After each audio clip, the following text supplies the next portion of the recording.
Všetkých fanúšikov Cestuj s nami na futbal zdravím z nášho vynoveného štúdia a taktiež vítam skalného fanúšika bieleho baletu Lakyho, s ktorým zanalizujeme súboj 18.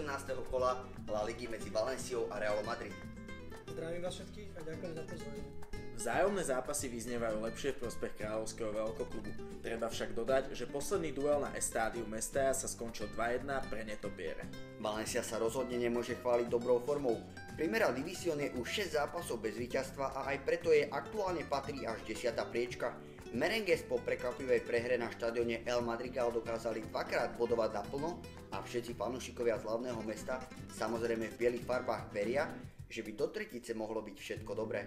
Zverenci Rafu Beniteza sa píše najlepším útokom v lige.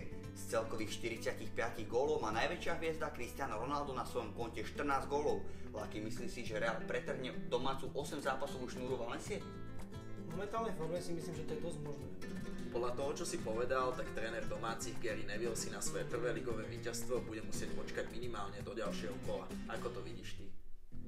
Myslím si, že to nebude jednostranná záležitosť zo strany Realu, ale treba dodať, že vycestuje do Valencie s plným kádrom a to bude ten rozhodujúci aspekt. Najproduktívnejším mužom domácich je so 7 gólmi a 4 asistenciami Paco Alcácer. Na druhej strane už spomínaný 14-gólový Cristiano Ronaldo. Laky, kto bude pred svojím platnejším hráčom a prečo? Tak myslím si, že budú obidva hráči platné pre svoj tým, ale určite Cristiano Ronaldo ukáže svoje kvality naplno v tomto zápase. Laky, moja posledná otázka dnes na teba. Aký je tvoj tip na výsledok tohto zápasu? Môj tip je 3-1 v prospech bieleho baletu.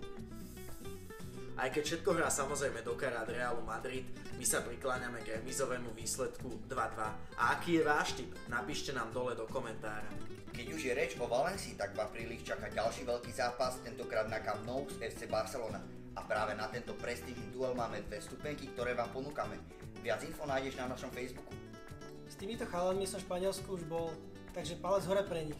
A cestuj s nami na futbal.